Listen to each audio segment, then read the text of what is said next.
All right, dog skills again. Hi, dog skills again. Yeah, yeah. Human end of dog train. Day, woohoo! 30, usually. There's always exceptions. And today we are going to talk about the bad dog days. With those bad days, right? What do we do? I can't tell you, they just don't have like the day that they want with their dog, and it just brings up so many emotions for them. Or even like if you're just having an off day yourself, which is where I am today. I'm really having kind of an off day. I didn't sleep as well last night. I'm dealing with some health stuff. So, life has those ebbs and flows, and definitely when you're training your dog, there is a lot of that, ebb and flow. And it's important to know that that's normal. And I'm going to talk a lot about that today, and then also how to keep yourself in that state of allowing so that you can be in the process of like, oh, okay, this is where my dog is right now. What can I do next? What can I do so that we can truly make forward improvement to building the skills that I want with my dog? And that's what this call is about today. Now, if you pop on here on the live, comment, chat with me, because when we have interaction, I can help you best. If you're watching a replay, still comment, because I'll see it. I can get back to you and I can really help you out. So, and then a quick announcement for those of you that live in Ohio. I will be at the Burton Library tomorrow live at 6 p.m. And we're going to be doing predicting your puppy's needs to prevent mouthing. So if you're dealing with a puppy that's mouthing, or even an adult dog that's mouthing during play, not aggressive, definitely stop by. Totally free. Love to see you there.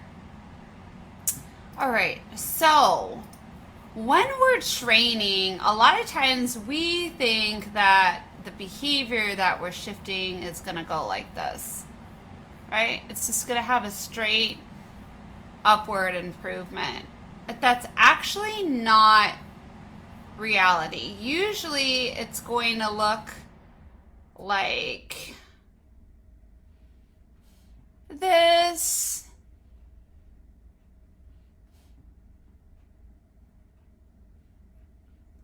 So each of these are what I'm referring to today as a bad day, right? We don't actually see this complete constant uphill improvement. We actually see the dog learning and then slipping back to their old habits, and then learning and improving and then going back, and sometimes having some really, really big setbacks, and then having that up and down movement. But still, overall, you can see as we look at the tops of these cute little mountains, we're still going upward. So that's when you know, like, that probably the technique that you're using tool-wise is working. Is if you're seeing improvement overall, then you're doing a great job. Which goes to, tool number one is looking at the bigger picture. So when we're stuck on the bad day, where our mind is so focused on that particular day, and if we dive so deep into it, we can actually sabotage all of our training progress. Oh my God, I can't believe my dog did that. Da, da, da, da. Oh well, guess my dog just isn't meant to learn a new behavior. My dog's just going to be aggressive or fearful or whatever it is forever.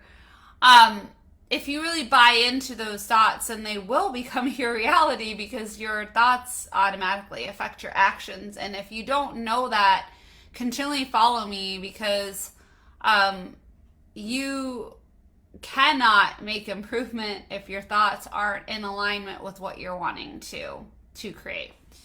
So as you're, doing that up and down, it's really important that you look at a bigger picture. And for some people, journaling can really work good, especially if the improvement with your dog is really micro. And I do like to use like human examples. So, in the past, I had Epstein-Barr virus like really intensely, and I'm actually in a flare-up right now. So my energy is kind of low. My stress level is a little bit more high. I've been having, some off days, and it's really easy for me to be like, oh my God, it's the end of the world, right? And it is important for me to listen to my body and do the things that my body needs to get back to health. Just like it is important to listen to your dog in those moments and do what they need to help them be more grounded. But at the same time, you want to look at the bigger perspective, right? So what I did in the past is I kept a journal. And then I would look back at, oh, wow, look at, over time, like I've improved. I'm sleeping through the night better. I'm feeling dizzy and lightheadedness a lot less. And then this time, I actually went back to that journal and I was like, wow, I'm actually doing a lot better than I was before when I had it before. Gee, that's wonderful. So I am making improvement, right? So that journal can help keep that perspective so that you can then still see like the bigger picture instead of just that small little portion of that one day. So then you want to kind of help yourself get into that mindset of like, oh, this is just a bad day. It's not the end of the world forever, right? Or even if you want to call it a bad day, you could just say my dog is more stressed today or my dog is feeling more emotions today. If that feels more fluid for you and less dramatic, whatever it is that's going to help you be able to, breathe through it instead of creating this huge like emotional episode over one little incident. So taking breaks is a really good idea too. So like after your dog might have an emotional episode, it can be a good idea to just step back and then regroup yourself, right? So that you can adapt that mindset that I was telling you about. So I wanted to go through some tools today that can help you with that. Definitely essential oils are great. I love lavender oil. If you've been through trauma in your life, Vivita is really good. And especially like if you personally been through trauma and then your dog's having a reaction, that could bring up a lot of stuff from your past. And Vivita oil is really good for that. For a lot of people, lavender is going to work just great. It's super calming. You can rub it on the bottoms of your feet. You can put it in your hands and breathe it in. I actually have some Vivita oil that I just put on me today. Oh, it smells so good. And then let yourself breathe that in. You can also do journaling. So you can, journal with about whatever emotion that you're feeling. Talk to it. Ask it questions. Be friends with it. A lot of times what we do is we suppress our emotions. And when we do that, we're not actually giving presence for them to move through us. So it is really important to ask yourself, what does your body need right now or requesting right now as you're feeling these emotions? And journaling can be a great emotional release. Detox baths are great. You can do, for most bathtubs, like a half a cup of Epsom salt and a half a cup of baking soda. And then you want to soak in it for like 10 to 20 minutes. And not super hot. I learned that the hard way. I've taken them really hot. And then if you have a lot of toxins, then you could feel like really lightheaded and dizzy afterwards. So you want to do, like you can just make it lukewarm. It's perfect. And then if you're in it for longer than 20 minutes, whatever toxins are out of your body can go back in. So it's a good idea to, stop at the 10 to 20 minute mark. And then even rinsing yourself off in the shower afterwards to just release all of that stuff out of your system can be really, really, really helpful. Meditation is wonderful. I really love Spectrum. I don't know how they are right now, but the Spectrum app, like when I signed up for it, it was like one-time fee, and then I had unlimited access. Just gonna look it up and see if I can find it. Unlimited access forever. There was no monthly fee. I don't know if it's still like that. Here, I found it. I'll share it with you guys.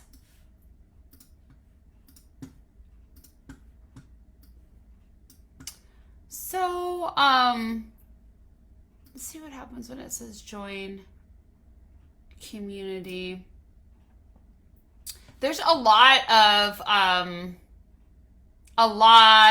of meditations on it. Gosh, I think there's almost like 50.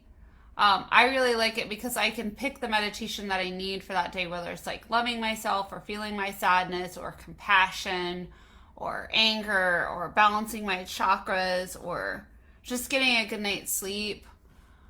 Let's see what it says with how it works. Over 1,000 guided meditations. Okay. So I guess it has way more than I realized. I'm not sure if it's join community. Doesn't seem to. I don't know what the fee is on it now, but I definitely would check it out if you like that, like meditation, because again, it really allows you to have a lot of different options, and you can download it too, which is really cool. I think I paid like $12 for lifetime access, and I really, really, really love doing that. Obviously, doing yoga, and I like, if you guys are really into it, I really like Gaia. So I have a membership here that I'll show you on. I have Gaia, so it's gaia.com/yoga. And I think it's around like $80 to $90 a year. So when you think of when you go to a yoga class, it's $15, right? Which is cool.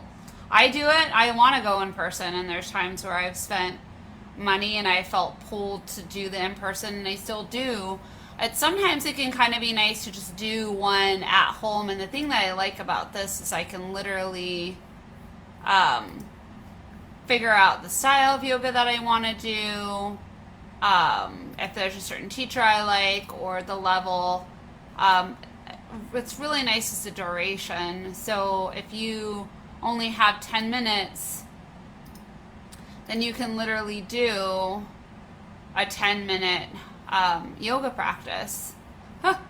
So it's really cool that way, especially if you have a busy life. And there's all kinds of stuff on here. There's even like meditations that they have on here. I don't use the meditations as much, but they have a lot of topics on conscious living and videos and things. It's a really cool way to reground. Because again, like in order, like when our dog has that bad day, if we just pick up on that same energy, right? And we really dive into it and beat ourselves up about it or make our dogs wrong about it, then we just create the circular cycle, and you just create more bad days with your dog. Your dog just misbehaves even more. So, right now I'm just going over, tools to help yourself ground, so that you can then go back and be like, hey, now I can look at it in a different perspective, right? I can realize that this is just happening today. What can I do later? So you definitely want to do evaluation. You want to then sit down and then be like, okay, what's the bigger picture here? What's going on with my dog, right? And come up with a plan. That could be working with a trainer, but it also could be something as simple as just being like, okay, gosh, when my dog is, 20 feet away from dogs, I've noticed he's doing really well and he's less reactive. When he's 10 feet, it's too hard. And today we were 10 feet away. Okay, well, that makes sense. He wasn't ready for 10 feet. So that's why it was harder today, but he's doing well at 20. So it allows your brain to then be able to see, oh, I didn't really backtrack. I just realized that he's not ready for 10 feet yet. So then I just want to do more training with my dog at the 20 feet distance and then incrementally bring it down to working, at 19 feet and 18 feet, right? And for those of you that are dealing with intense behavioral problems, if you don't know, the best way to have success is by doing training setups. So if you train in the moment, it is a lot harder. So think of it this way, if you're scared of a spider and then, a spider just lands in front of my computer right now. Oh my God, and then I'm supposed to learn in that moment in time how to be more grounded. It's very challenging. So it's going to work a lot better if you set your dog up for success by actually setting aside training time. So if I want to desensitize myself to a spider, then I would go ahead and be like, okay, let's go ahead and have the spider be far away, maybe in a cage or a location that isn't going to get to me. And then I practice something that's going to help me feel grounded and safe. And then we gradually move the spider closer. That's how you want to think of with your dog, whether it's reactivity to people or fear of people or reactivity with dogs or fear of dogs or noises, whatever. You want to start at a low intensity with that item far away or, at a lower volume and do setups and train the alternate response that you want in that, easier realm, and then add in these mindset tools that I'm teaching you today to really help you have stellar success. So if you're feeling really, really emotional, you could also do tapping, or if you've been through a lot of trauma, I do recommend Rapid Eye. EMDR is great as well. Rapid Eye really releases the trauma during the session. EMDR, it releases it later. So a lot of insurances cover EMDR. Unfortunately, your insurance will not cover Rapid Eye, but if you're interested, you can drop me a message below. I really like Paula Bronte. She can do it online. But I've also worked with Marla Bosco. I'm not sure if she does online or not. But doing it online can be really nice because there's not that many Rapid Eye techs out there. And basically it balances the brain. So you do left and right movements with your eyes. Ooh, what just happened? Zoom just closed on me. And it's reconnecting. Okay, I'm back. So you do, even just doing this movement in itself and not even saying anything will help balance your brain. And it does work better if you have your glasses off, if you have glasses in or contacts out, not doing it in front of a mirror. And if you work with a Rapid Eye tech, they'll walk you through a negative script and then a positive one to help with the release. Tapping is a really simple thing that you can kind of do on your own. But honestly, if you're into this whole Rapid Eye thing, you can look up Paula Bronte on YouTube. She's got a lot of videos and you can get to know her. She also has an online program that you can do on your own. And it's pretty much donation based. It's just $10 to $35. I work with her privately and I think it's a good investment for me. But it is important that you're able to get yourself grounded because that's what's going to then in turn, right, get you guys back on track. So I am going to show you this tapping technique. So you tap above your eyes and then you do your eye movements back and forth. So I'm doing this with my eyes. And then you say whatever emotion you feel. I trade in anger for peace or whatever it is. I trade in sadness for compassion, or I trade in anger for love or empathy or whatever you want.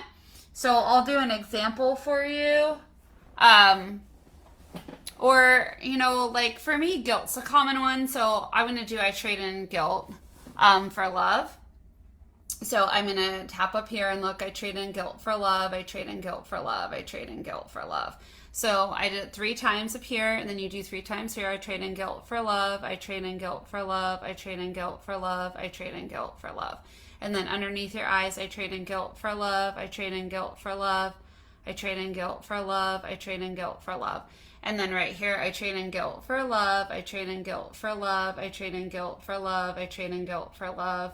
And then underneath your chin, I trade in guilt for love, I trade in guilt for love, I trade in guilt for love, I trade in guilt for love. And then your collarbones, I trade in guilt for love, I trade in guilt for love, I trade in guilt for love, I trade in guilt for love. And then underneath your armpits, so I'm going right under here. I trade in guilt for love, I trade in guilt for love, I trade in guilt for love, I trade in guilt for love. And then here, so it's right on the palms of your hands, I trade in guilt for love, I trade in guilt for love, I trade in guilt for love, I trade in guilt for love. Hi, I see someone's here. Going over a tapping technique to release emotions so that you can get back on track when your dog's having a bad day. So then you would tap right here in between your thumb and your pointer. I trade in guilt for love, I trade in guilt for love, I trade in guilt for love. And then over on the other side, I trade in guilt for love, I trade in guilt for love, I trade in guilt for love, I trade in guilt for love. So you do it 3 times on each one, and then you say whatever emotion that you want to trade in for. Because again, like if your dog isn't, having the best day, you got to get yourself grounded in order to change that. Like that's the number one thing. Your dog's behavior cannot change if you cannot get yourself back in that grounded state. So I have a question for you guys that, are watching this. What are some tools that you've used to help ground yourself so that you can get back on track? Running can be good. Any type of exercise like Zumba or biking. Anything that's going to then snap your brain out of the amygdala, because when we're in that reactive state, our amygdala is firing off. And our goal is to get back up into that cortex, that thinking part of the brain. We want to do the same things for our dogs too, right? Absolutely. So, just for some shits and giggles, I wanted to share some videos with you. So, here is a bad day, right? All right. Let's see how loud and obnoxious this dog is.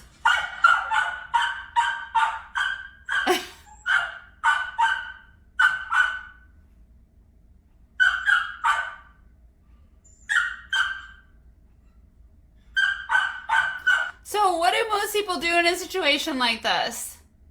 Maybe I shouldn't say most people, but a lot of people. They react, right? So your dog's having a bad day, you react, and then you keep that cycle continuing. And it doesn't stop. So then the person then yells at the dog, asks him to be quiet, tells him to shut up, whatever.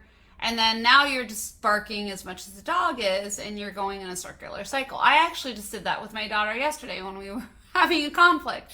And then I had to take a step away, ground myself. I took a detox bath, and then I was like, okay, I'm just feeding into the cycle here. I can see that. So I need to just take a step away and be able to acknowledge where she's at and what she's feeling, and acknowledge where I'm at and what I'm feeling, and then take steps from there that are creating more groundedness instead of reactivity and stress. So this owner is actually doing a good job with not letting this behavior run him. So he's ignoring it. Can you see that? He's not reacting.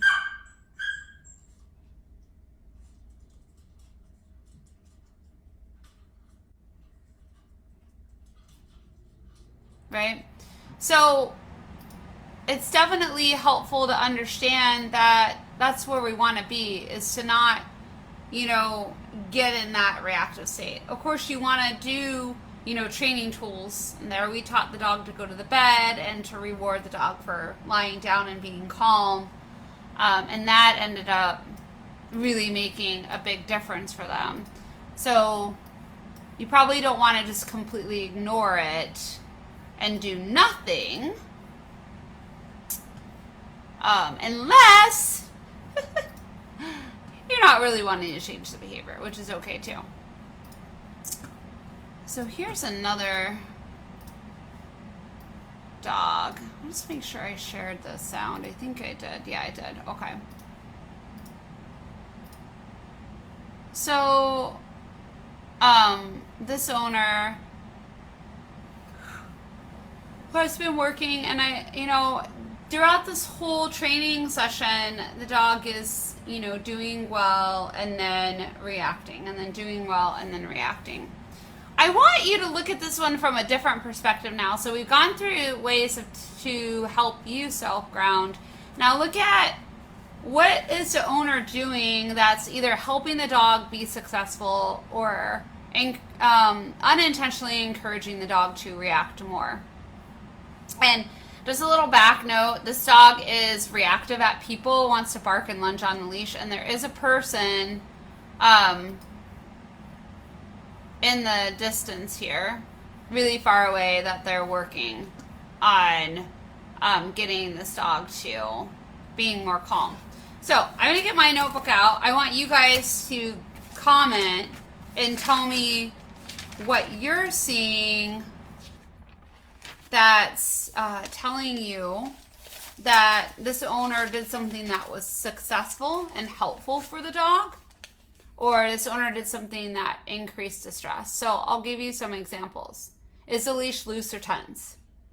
Is the owner giving treats when the dog is quiet and looking at the trigger, or is the owner giving treats when the dog is barking? Is the owner moving too fast, so going close to the trigger too quickly, or going slowly? Is the owner taking breaks with the dog and letting the dog to have decompression time, or is the owner constantly forcing the dog to be out?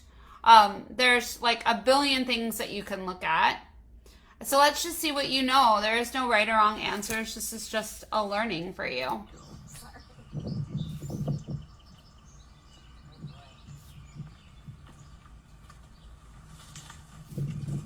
Don't follow me. Hey, buddy. Yeah. Come here, bud.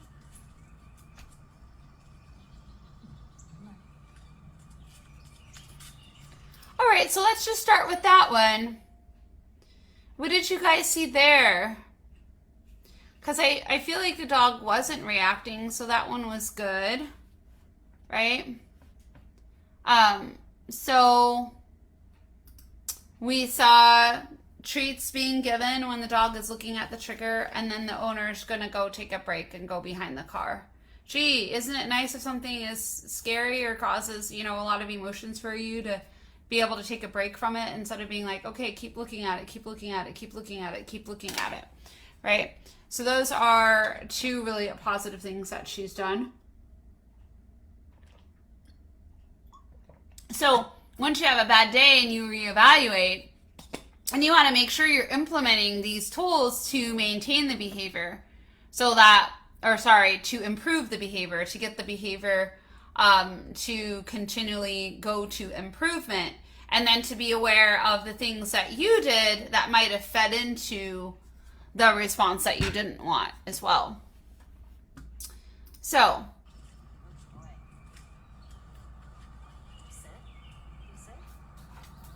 keep watching and take notes on what you're seeing that is helping the dog decrease stress. Car just went by. Or increasing it.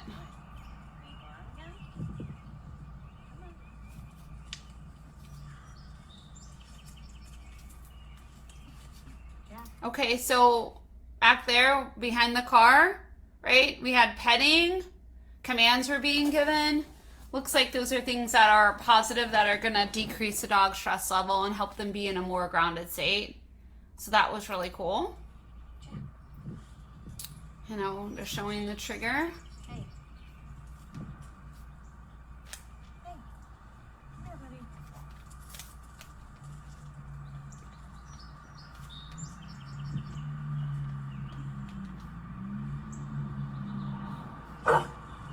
Yeah.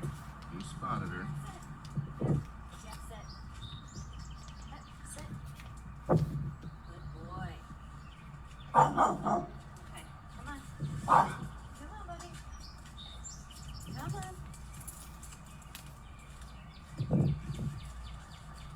All right, let's talk about that one.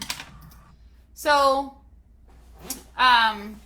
we definitely had the moving away happening, which I think was a positive thing to decrease the stress. And then we ended it back here where the dog can do sniffing. Sniffing is going to decrease the stress in the system and help the dog ground. I like that.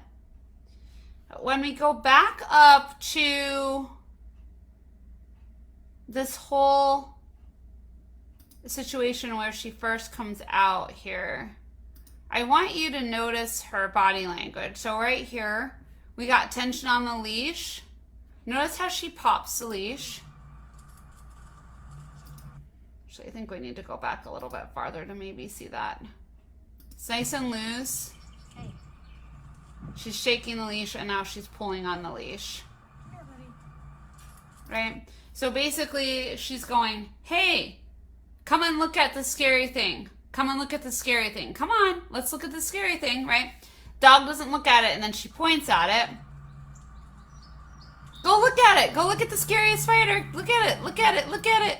Okay, I'm not making fun of them. I'm just trying. I'm trying to add humor here, and I'm trying to help you understand why this dog had a reaction, right? So now she's pointing at it. Now the dog is looking in the direction of the trigger, and there is no treat being given here. So we had no reward for the good behavior, right? No reward. Dog barks. The owner moves closer, gets closer to the trigger. Not only does she get closer to the trigger, she goes closer, even more. So as the dog were to pull again, the dog's going to get even closer here. So she didn't stay back or increase her distance. And now she's asking the dog to sit. So sit right next to that spider. Doesn't that feel good? Now that you just barked at the spider and you're really close at it, let's have you sit right in front of it. Right? So all those things are intensifying the reaction. Right? Does that make sense? So we want to let the dog look at the trigger at their own time. We want to make sure we're at a far enough distance that the dog is below threshold. We want to make sure we're giving a treat when the dog is looking at the trigger and is calm. And we want to make sure that we're not moving closer until the dog is ready. So we might stay at a certain distance between the dog and the trigger for multiple days or weeks or even months and make it be positive. And then take a break and go out of sight. But she does do a really nice job at ending it and moving away instead of just standing there and letting the reaction happen more. She didn't yell at the dog or hit him or shock him or anything that's going to, intensify the stress even more, right? So then what's really nice is she goes and takes a break, right? So that's a positive thing. She's asking for some commands and doing some petting to help decrease the stress before she's going out again. Now, she's tightening up on the leash there. That's going to increase the dog's stress level. All right, so we want to make sure you have a loose leash, have a barrier that's long enough so that when the leash is loose, the dog can't look around on the other side of the barrier, rather than holding the dog tightly. So she goes back out here again after doing some commands and taking a break. Let's see what happens this time. What does she do that helps the dog, and what does she do that doesn't? And let's go back a little bit farther. Okay, so she's just coming out.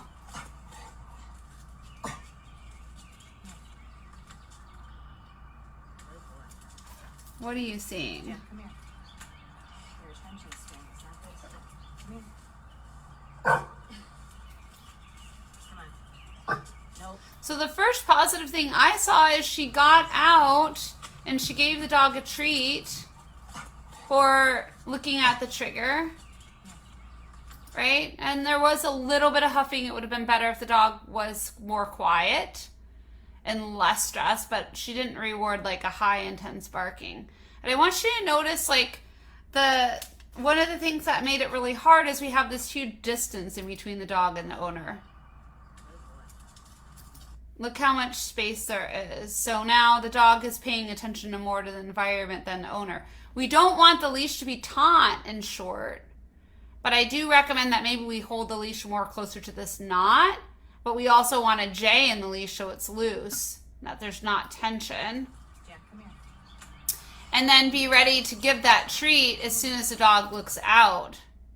So she's so far away, she's not able to give the treat here, is she? Then even more so, just because he's had a reaction at this distance, I think it would be better if when she came out from behind the car, like before she came out from behind the car, she could have taken a few more steps to increase the distance more, so that when she came out, she's actually farther away from the person than the car is. And that would have helped the dog to be below threshold as well.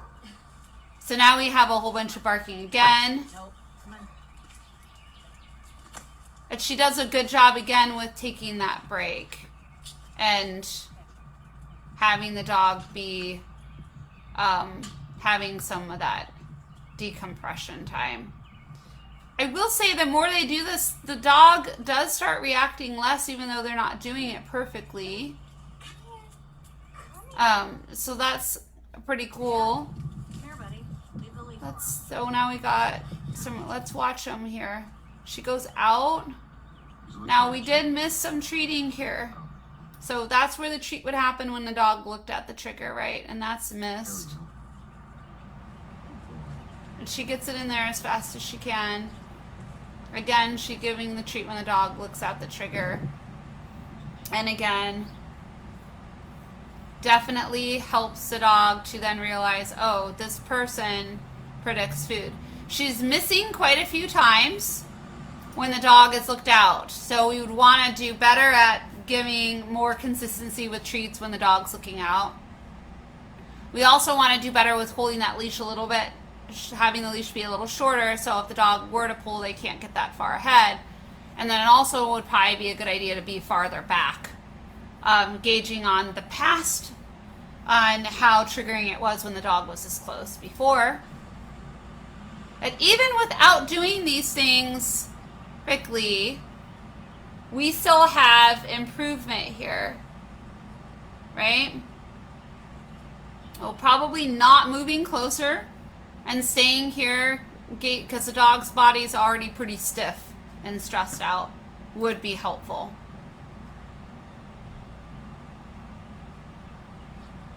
We got a nice amount of time of being able to stay out for a long time and no barking and lunging, and then she's taking a break. So that's the note that we would want to end on, right? We want to end on a positive note. So again, once you have that bad day, then you want to reevaluate. Did you set your dog up for success? What was your dog communicating to you? How can you do it differently? And this outline on this video I just thought was a really good video to show you some of the things on what I mean by doing those incremental changes and helping your dog be successful and evaluating the behavior and then making those changes in the future. So I'm going to step ahead because I do want you to see where we end. I don't even remember exactly how it ends, except that the dog does pretty well. So we are really close.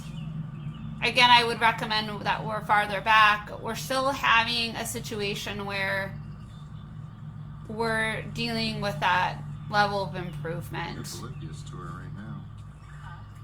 He's not even paying attention to her.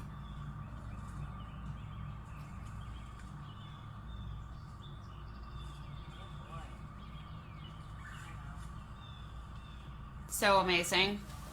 Good job, guys. Proud of you. And this was a client of mine that worked all with me through online dog training. But you can see, like, wow, it's a complete, like, 180, right? So that kind of goes back to that situation where I was talking about the ups and downs, right? It's not an upward spiral. You're going to have these ups and downs. And not only are the ups and downs going to happen for the dogs, but they're going to happen for the owners, right? So that owner's still learning how to do this training. So the owner's also on this curve as well, right? And then you saw towards the end of the video, she was being more consistent with giving the treats when the dog looked at the trigger. And then, of course, I told her all those other changes to do differently that we talked about. So that's why it's so important to pay attention to what you're doing, because what you do affects your dog. So when you reevaluate, you want to then look at your learning and then also have that compassionate with yourself on like, oh, okay, I'm learning, so my learning curve's going to be up and down like that as well. And taking in those tools so that you can, reground and reset. I hope this video was really helpful for you guys, because my goal was to really kind of help you be able to realize that a bad day doesn't mean that you're not making progress, and it doesn't mean that your dog can't learn. It's just one segment of the bigger picture. So make sure you look at the bigger picture, right? And just like we did in that video, we looked at the bigger picture. And as we look at the bigger picture, the dog is reacting less. Wow, that's so cool, right? So if we looked at the one little snapshot of the barking, then it makes it look like there's no improvement happening at all. So if you don't get anything else in this video, the one thing that I want you to walk away with is looking at the bigger picture. The other thing, if you're willing, is to remember those grounding tools that you can use to help ground your brain so that you can look at the bigger picture. And then when you're in that state where your cortex is working better because you've done those grounding tools, then reevaluate and ask yourself, what can I do differently to help my dog be successful? And what does my dog need so that it can be more successful? What was my dog communicating at that time? Was it too close to the trigger? Was it too intense? Was my dog needing a break? What was that? What were those needs underneath that? All right, this was so cool. I'm so excited to read your comments, and definitely share this video with others so that other people can just learn about this and have it spread viral. There's so many dog trainers out there that are awesome, and there's not a whole lot out there that are really talking about that human end of dog training, and it's so important to have success. You really need to take in that human end. So I like to be here every single Wednesday. Right now it's usually at 1:30 this summer, so you could pop up on here and I will be here as long as I can. There's always things that happen in life, so I'm aiming for it, but I also want to be able to go with the flow of things, and sometimes my daughter needs me, etc. I do want to make another friendly announcement that tomorrow, which is Thursday, I will be at the Burton Library at 6 o'clock. Completely free workshop on predicting your puppy's needs to prevent mouthing. It's going to be amazing. I would love to see you there. And if you would like to register for that, the link is pinned in the comments below at the top. If you're interested in working with me or knowing more about what it would be like to do dog training with me privately, there is a link in the comments below that you can click on to schedule a free phone chat with me. I would love to get to know you and your dog. I'm going to tell you right now, clients that love working with me are ones that are committed and they want to do the homework because they want to empower themselves to get their dogs to listen to them. They are so into positive reinforcement dog training and really want to do things a positive way, and they really want things tailored and matched to their specific needs rather than just a broad training program. When I work with you privately, I really spell things out and make things tailored just for you. And the cool thing is I can help you in person if you're in Ohio, and you can come to Northeastern Ohio, or I can do it online through Zoom. Yes, I can. In fact, both of those videos that I showed you were clients that I worked with through Zoom. And it is just like I'm in person, because it is about training you what to do. And I can do that in person or online through Zoom. Which is the best fit for you? Well, set up a phone chat with me and we can find out. I'm really looking forward to seeing you again next week, chatting with you on the phone, or seeing you at the Burton Library. Have a great rest of your day. Bye-bye.